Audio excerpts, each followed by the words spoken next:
How you guys doing? Welcome to GRAFFITI Podcast, and with us today we have none other than JOOS.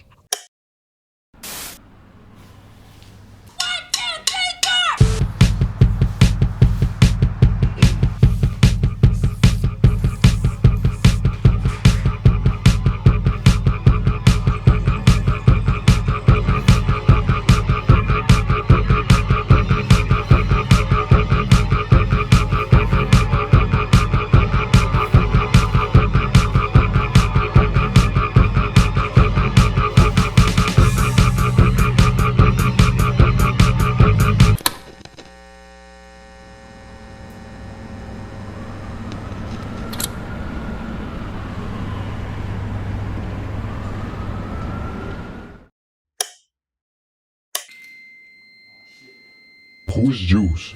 JOOS is a graffiti writer, an artist, creator of sorts, but I think he's always been that his whole life. I'm trying to put my finger on JOOS, but I can't. What's the style you go by? Symbiotic.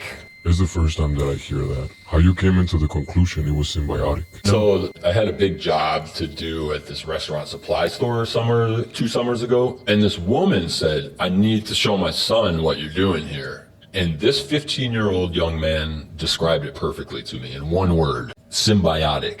Symbiotic. A bunch of different stuff working together as a whole. How old was this kid?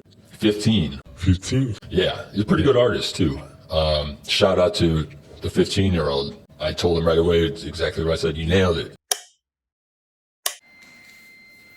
What was one of the first events that put you on this path? I started wheat pasting my friend's art because he was on probation and he didn't want to get in trouble, like putting some fucking water on that's his slow, walls bro. was going to get him in trouble. But I did it for him and I got a rush out of it, you know? Was you rocking JOOS? I was rocking his work. His work? It was just like stuff that he had painted on paper. Shout out to Dude too. Yeah, no name, right? No, I refuse to remember his name. But that's how I started. And the things I wanted to do with art, I was not able to do yet. And also, I've kind of always liked to do bad stuff. So you wanted to take it to the next level and get a can and start fucking up shit? Pretty much. If someone told me not to do something, I'm going to go and do it for myself, usually. I mean, I feel like there's the natural instinct for a human, you know? Especially a writer. Like, tell me not to, that means that's a green light. The reason I wanted to start writing my name is because I saw that the people who were writing their names, and that was specifically the people writing names and letters, these graffiti guys, they knew how to use the medium the best, spray paint. I was like, these guys are snapping with this the hardest. Was it always JOOS, or you had another name when you started? Perfect grill forever. That was the name? Yeah. That's long as hell. It was just perfect. It was just perfect grill, not like a barbecue, but like a tooth, because my grill was not perfect at all. Yeah, yeah, it is. Yeah. What is the meaning behind your work? JOOS has absolutely no meaning as well. That's the other way I describe what I do is it's non-objective, which is it's non-objective art. It doesn't mean anything. The only purpose for it is to just be there and hopefully look kind of good too. This is a very embarrassing origin story coming up. Basically, I was like vaping, some super white boy shit, vaping hard, man. And I looked at the bottle of juice that I had and it said JOOS. And I was like, I went back, I worked at this place campus at the time. I said, and one of the guys consider him a mentor forever, is Nerd. And I said, hey Nerd, I'm gonna write JOOS. And he said, it's toy as fuck, bro. I was like, he said 2 O's. Yeah, you know what? I'm still gonna do it anyways. And it's just the first style I did because I had absolutely no letters or any idea what my letters were supposed to look like. But it was like a liquidy looking style, and it just kind of was like, I just do whatever with it. One thing I have noticed is the way you hold the can at such angle to produce that unique style. That was what really attracted me to spray paint, was that technique that we all use, side spray. Yeah. It's used from anywhere from cleaning a piece up to making clouds to smoke. Who inspired you when you started? So Nerd for sure, because he was right around the block from me, every day at work. at this place we work, Campus. Rest in peace, Sean out there. This guy, Sean Lowe, did a really good thing for graffiti, even though he didn't actually write graffiti. He just loved to support the community. But nerd worked there, and that's where I found my resource. These guys using the can, snapping with the can the hardest, are right there. I need to pay attention and ask questions.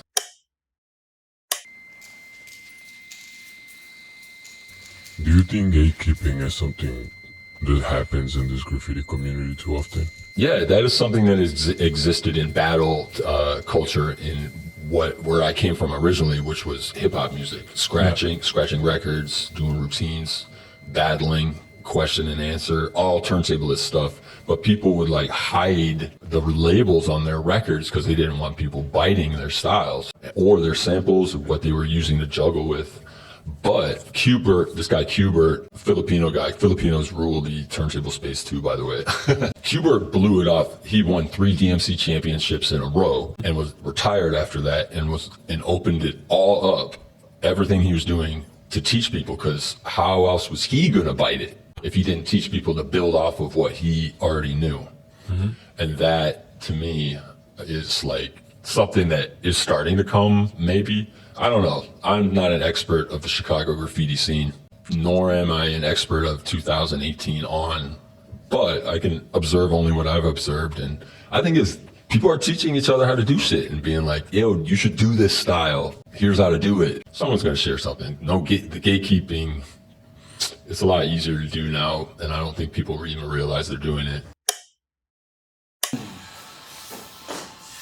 How do you feel about boundaries and all these spot jocking that's been happening? I definitely respect the way that other people have set their boundaries up, you know, in life. So I try to stick to what the city likes and what the city doesn't like, even though I don't care about people spot jocking me, even if it gets me buffed. I don't care about the wall getting gangbanged after I did something on it, because they might gangbang their way into some like really dope burners eventually. Yeah.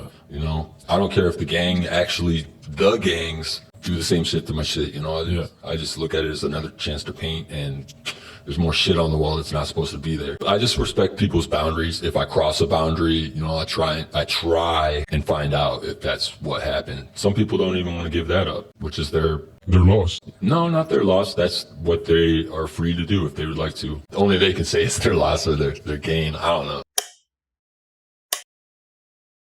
Anything on the side you enjoy besides graffiti? Computer and hardware hacking. Anything I get that can be turned on with electricity, you guaranteed I'm going to take it apart and either put it back together or break it or make it do some other shit. Definitely technology can play a pretty cool and maybe at times essential part in this graffiti thing. I like it. How you feel about graffiti being posted on social media, such as IG? Instagram is like, I don't know, it's a phenomenon to me because I think that we are the only criminals on there just steady, giving it up. Facts, bro. You know what I'm saying? Yeah. And that's like the ego part of it as well, that I, as well as other people, I'm sure, have the trouble with. And like, it's such a vague space. Dude, some people do get addicted to the likes. Oh yeah, and absolutely. Getting daps is nice. It's getting them. The flame emojis are starting to get excessive. Yeah, for real. No, Instagram can be, I think, probably like, it can be very smart. It can be a very stupid thing to do. But at the core of it, it's really cool to see stuff that you would never see ever. I've taken systematic breaks from it. You have? It's been a while since I've taken one, but I've done it probably like 3, maybe 4 times. I've deleted one account as well. I got text messages, emails, and just, you know how it goes with it. I got dating apps just, you know, not giving me notifications. Yeah. What's graffiti? What is graffiti? Technically, it's letters on the wall. Personally, I like it when it's not supposed to be there. Mm-hmm. Illegal street graffiti with lots of style is really awesome. And that is graffiti. Or a chrome throw up is graffiti. Like, you see chrome on the wall, it's not supposed to be there. Nobody puts chrome on the wall. Graffiti to me personally is so much more than that. It's a relationship. It's therapy, man. I feel bad for people that can't go out there and just smash the street when they're upset. Like, they don't have that. I wonder what they do. Yeah. I think a lot of people just end up bottling it up and not dealing with it until it's become its massive snowball beast of a stereotypical breakdown. This is my favorite part of the podcast when we ask you some questions from the audience. And the first question is, why does your work make me feel like I'm in some sort of psychedelics? I'll give you a tidbit into why I guess some of that is. And I hate it. I hate it when people call it out too, because it's so stereotypical. But I have tried some psychedelic drugs before and some hallucinogens. You know, I wasn't even thinking about doing any visual art when I had done these things. I think it's attributed to me being able to let go. And that's the planet I'm from. How did you develop your style?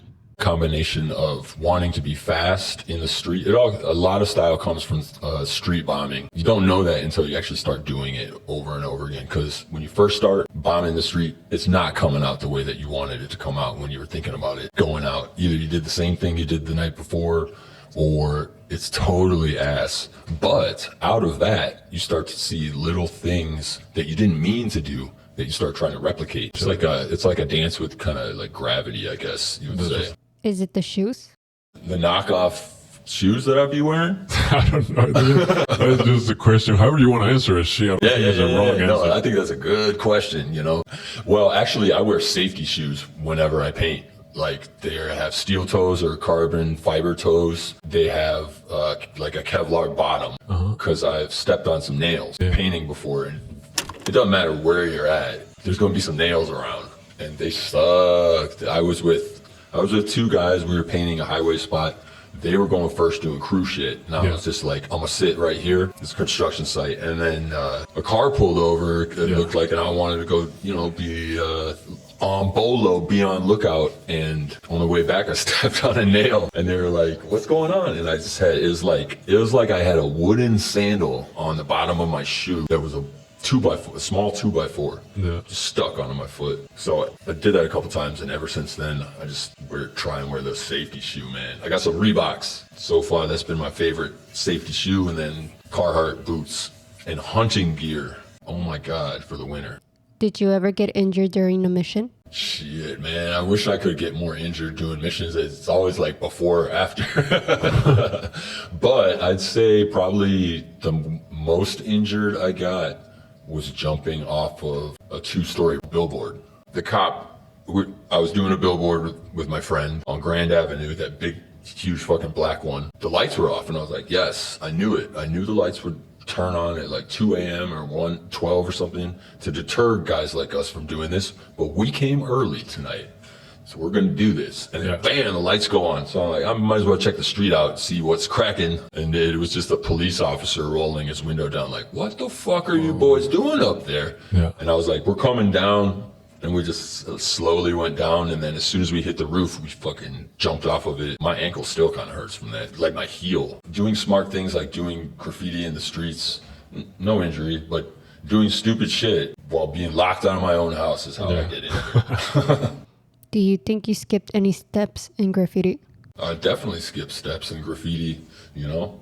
That's what kept me interested in it. But also, you know, when you skip steps, there are things that the steps are there for. Even though it's not my favorite thing to do, I try and go back and learn some of the fundamentals that I had skipped over. What are some things that you feel that you skip? Oh, definitely Chicago's favorite straight letter. I don't have as much love for it, but you know, there is something said to be about a super readable name, you know. All of these steps that people talk about, they're there for a reason, like I mentioned.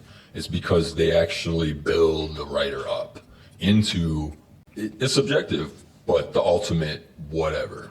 Yeah, exactly. Like, no matter if you want to be a piecer, or you want to be the best, most burning rooftop bomber, or you just want to paint trains constantly, and that's it. Live on the train. What are your favorite surfaces to paint? Black walls that aren't mine. They're so much fun. I try and come up with how am I going to do it? How many times am I going to go do it? Is it going to be enough? Do you study your spots? Oh, I will stalk a spot for like a year. Oh, holy shit. I'll have pictures of the spot. I will know when the spot wakes up for breakfast. This guy.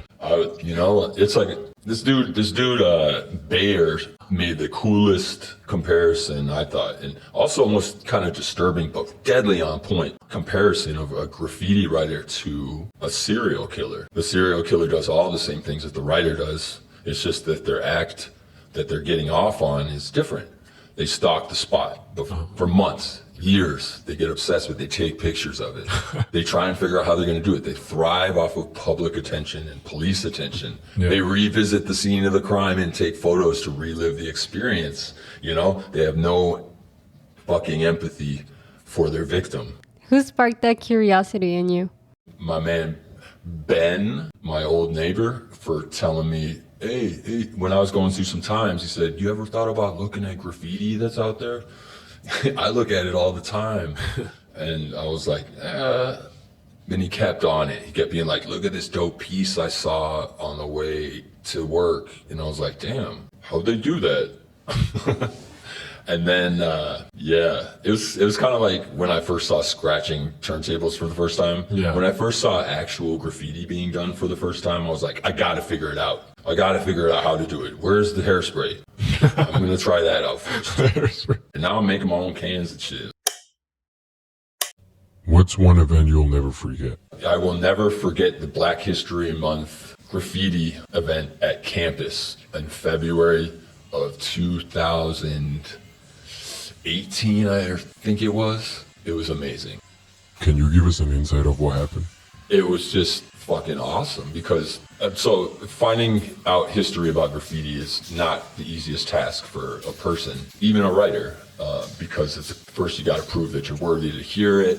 Second, someone's got to be around that remembers it because none of this shit's written down, you know? So like to hear all this stuff, and what I've put together is that like in the beginning, just like anything else, the shit was black, you know? Yeah. Most of the writers were black. So this Black History Month thing was all these writers, Chicago writers, all black. And it showed me in a very early stage in my graffiti life, like really where it was coming from, just like anything. And like that's something as a white person I think about. This is where it came from. Before that, you know, I got to be very careful to respect it, to pay it homage when it needs to be, to shut up about it, you know, when it's not my place, you know, and to see if there are ways that I can tear shit down. Now I don't see as many black writers as what I envisioned in the past. So it was the best event, man. It was fucking packed. Everybody you could think of was there. And it was all like love too. It was like a very positive event. And I was like, wow, this is crazy. There's all kinds of events in my life, but I think probably the most disruptive and uncontrollable moment was a moment of addiction. And when I say addiction, I mean exactly what you're thinking. The cluck-ass motherfucker, you know? That's how you own the shit, is that you gotta give into it and be like, yo, I have no fucking control over what I'm doing, what I'm putting into myself. At some point, you need to decide what's going on, and it's very, very hard. I've since like gone into various attempts at recovery, you know, until, you know, there's certain things that you have to learn about yourself and certain things you may not know that you need to learn about yourself, stuff that you need to sort out first before you can even touch that thing that you think is the surface level problem. You know, that's just a symptom of your deeper issue. In graffiti, everyone's kind of a little broken anyways, you know? I like that. This dude told me one time and I adopted it from him, you know, because we all bite everything. It kind of scared me, but he said something that was profound to me and reminded me of kind of my shit, is that like, he goes, I only fuck with characters and psychos. And I was like, yo, me too. And that's just kind of like a nutshell like that, is like, that's how I relate. Every neighborhood's the same, every person's the same. You just gotta treat them the same way and shit'll be all right. That is definitely a profound moment. You know, that there is help available. I know about some of it that I can point them to, and it's up to them to do the rest. But I'm here if anybody needs me. I'll do whatever, you know, seriously, whatever. I don't care if you fucking robbed me the day before. If you need help, you're serious about needing help and you're willing to listen about it, and I'm the person that's going to be able to give it to you, I'm on it. It's going to work out for me. It may not work out for them because that's on them, but it's going to work out for me. But that's one of the things that graffiti helped me with as well, was the ability to let go of stuff. Because like I could paint something on the wall and 1 hour later it's going to be gone. That next day buff, I like it. I love the next day buff when it comes, because it's just a little reminder that like, you know, don't get upset about this shit because it's nothing compared to the problems that you got right around the corner, you know? So like, I let go of this shit. As soon as I'm finished painting it and I turn my back to it, it's ready to get dissed, it's ready to get buffed, it's ready to fucking fall off the wall or get crumbled to the ground and by demolishing it or whatever. And like I said earlier, it's just another chance to paint something. What's one of the biggest lessons you have learned? It's that nobody likes a thirsty ass motherfucker. They like a hungry motherfucker. Explain the difference, please. This difference between thirst and hunger? Yeah. Hunger is like something that you strive after, and you're gonna, you know, you're hungry for it, because when you get it, it's gonna be a treat, you know? Thirsty is when you can't get it, but you want it really, really bad, and you're not afraid to tell people and show them that I'm the guy over here that wants it. Please hook it up. That's thirsty. It's a hungry man's game. Thirsty people aren't faking, that's for sure. And that's the thing. It's like when you're hungry, you stay humble. You know, you get after what it is that you say you're going to do. You know, very good quality in human beings. People that do what they say they're going to do. They don't just talk about it. They're usually pretty honest as well. When a hungry person is honest about what they want and what they don't want, you know? What's one advice you will give to the younger generation? Yeah, do whatever the fuck you want. Like, you know, don't let anybody especially pressure you into doing anything you don't think you want to do. That's the key. That's the key. There's no rules, right? Yeah. Except there are rules. And that's basically your own building of, you know, what it is to you. Before we finish, do you have any quote you go by? You got to eat somebody to be somebody. And thank you everyone in Chicago for letting me join in this great life event.